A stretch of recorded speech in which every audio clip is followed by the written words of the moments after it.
Welcome to Muthu DevHub. Based on a few subscriber requests, today we are going to discuss main differences between for and for each loops. This is one of the very important topic in the modern world because everyone can write code, but you need to know in which situation we need to use for loop and for each loop, right? What is the main difference between for loop and for each loop? First is index position. For loop, we need to play with the index positions. For example, I is equal to 0, I less than 10, I plus plus. So this is called index. Whereas in for each, we don't have any index position. Straight away we can call from the collections, but in for each, there is nothing index positions. So it's like a plain English. Next is for each is very simple to write. It's like a simple plain English. Whereas in the for loop, you need to type little bit harder. The reason is you need to play a correct position, increase value correctly, and you have to use less than or equal to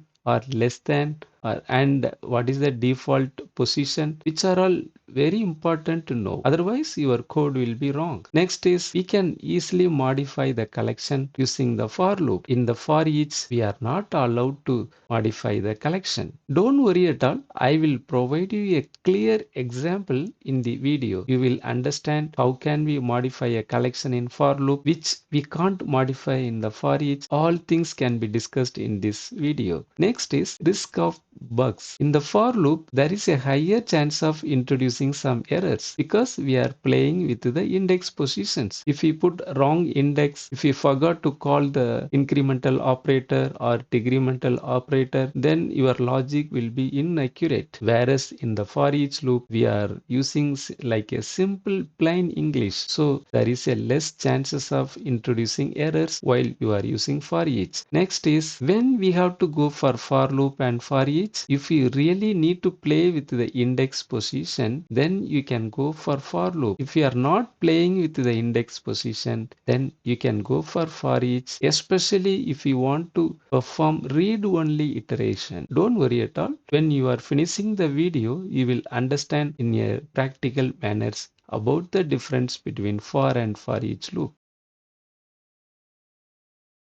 Great. I hope now you understood little bit about for each. Still don't worry. I will give you some more examples in this video. Before that, you may have a question. Hey, I can use for loop instead of for each. Why I need to go for each in this example? It looks like I can achieve it using for loop. Yes, of course, it's a valid question. If you are a pro developer, you need to think like that. Why? Why? When? What happened if I use this code? What will be the error if I use this code? What is the better solution instead of using this code? You need to think twice. Everyone can write a code which can run successfully. Not at all problem. But we need a optimized solution. Should be reusability and should improve the performance. When some other developer come and enhance your code, they need to understand easily what is happening. What is this line? What is the next line? They should not call and ask, hey, what is this code about? What is the variable about? They should not call and ask you. If they ask like that, then you did something wrong in the code. Your code is not understandable by other developers. So you need to ask some questions when you are writing code yourself. Great. Now I will explain if we use for loop, what are all the problems and what are all the possible mistakes. Before deciding whether you want to use for loop or for each loop, first you need to understand the requirement, what we need to do in the coding. Based on that only, you can decide whether you can go for loop or for each. Now our requirement is simply we want to add the student name. Just I want to display the student name to my list box. That's it. Just we are displaying our student names in my list box. This is our requirement. So first thing is you need to understand the requirement thoroughly. Without knowing the requirement, you can't decide whether need to go for loop or for each. Okay, great. We assume you already understand the requirement. Now again you may have a question. Should I go for loop or for each? Yes, still you have valid questions. For the answer is we already know the requirement. Just we want to print it. Print the student name. If we want to read and print it, you can go for each. So you have some data from database or somewhere else. Just you are going to collect the data and you you are going to print the data, something like list box. For that case, you can go for each. Now I will show you if you go for loop, what will be happen. Now we will write the same code using for loop. Using for loop, we can also achieve the same result, but I can show you what is the code improvement. Now we are going to write the same code using for loop. For that, what I am going to do, I am going to make some customization in the screen level. Now we have a very generic name for loop and for each. Instead, I can go for some specific name to the text property. Look for text property using print student name using for each. I expand the size of the control. Right. I am going to duplicate the same control, plus control drag and drop. Now I am going to change the text property using for loop. Nice. We missed to change one more name property. If we want to be a pro developer, we need to maintain minimum of changes in the properties. One is name property, another one is text property. Name and the text properties are mandatory to maintain proper naming convention. Button, student name, for loop. Great. Now I double click on it. Oh, see, when I double click on the button, it does not come to the new button click event. Still, it is pointing to our existing one only, here only. But we want a new button click event. Why it is happening? Because we copy and paste it. We make a duplicate control. As a result, this button still points to our previous control action. But I want a new control action. For that, again, I go to properties. Look at this symbol, events. Under the events, see here for each loop. What you can do? You can just remove it. That's it. Now you can double click on it. See, a new event handler created. Now what are we going to do? I'm going to make a same logic but using for loop. For loop, integer, length.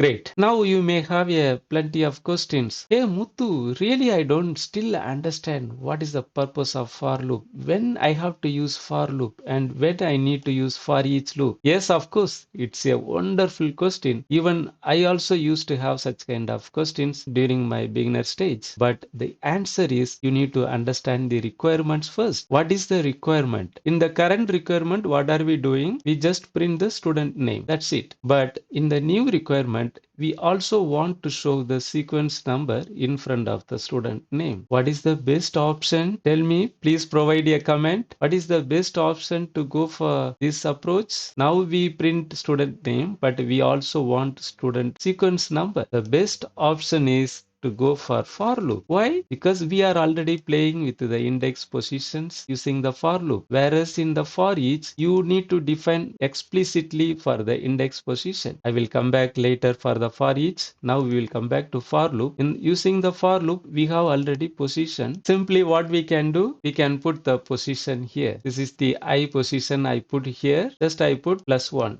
Because here we start the index position 0, but we need a sequence number to start from 1. So I put +1. That's it. Now I'll run the application. I will run the for loop. See here, nice. We have the sequence number. Great. So now you got it. In which situation we can go for loop? In which situation we can go for each? Still, you have some other reasons to decide to go for loop or for each. You may raise another question. Hey, I already implemented my logic using for each. After implementing my coding, then the requirement has been revised. The requirement says that hey, please provide some sequence number before the student name. But I already implemented coding and I already performed testing. Assume this code is already in production, which is already running, already live. At that time, you should not replace your existing code with the for loop, which is not recommended practice because your code is already tested and already working fine in production environment. So if you are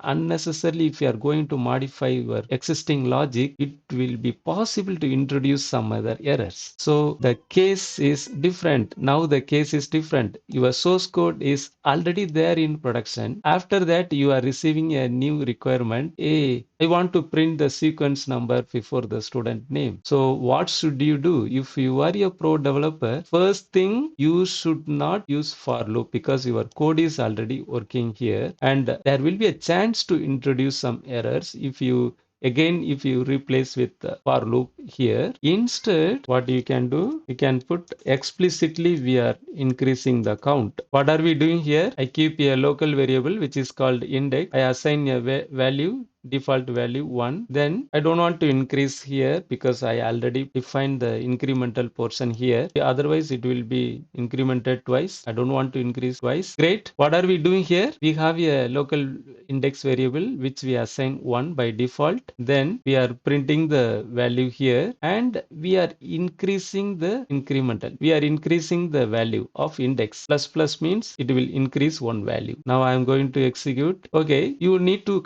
know something about the debug. Whatever you enable the breakpoints earlier, you can enable or disable it. Go to debug, disable. If you don't want debugging, you no need to remove the debugging point. Instead, you can go to debug, enable. Again, if you go debug, disable it. So whenever you want debug, you can go and enable it. If you don't want, you can disable it. This is one of the nice feature in Visual Studio. Great. Now we will come back here, run the application. I want to debug now. So go to debug and enable breakpoint. I want to test for each now. Press for each. See here we have index 1. Now the index has been increased from 1 to 2. See index 5, index 6. That's it. So what's happening? I press continue. See what you are achieved using the for loop. We can also achieve the same using the for each, but we define explicitly everything. We added additional codes here. As a result, only we achieved using the for each. So when we can go this kind of approach, if your code is already running in production environment, during that time you have a updated requirement, hey, please add a student ID, or you need to print the sequence number in front of the student name. At that time, I recommend don't go and rewrite for loop. The reason is you need to test it again. If you want to be a pro developer, you always try to minimize the impact of the existing operations. So this is one of the way to enhance for the requirements. But the best solution is we can go for loop using this approach. I hope now you understood in which situation we need to go for loop and for each. If you like the channel, please like and subscribe and forward it to our friends. Cheers.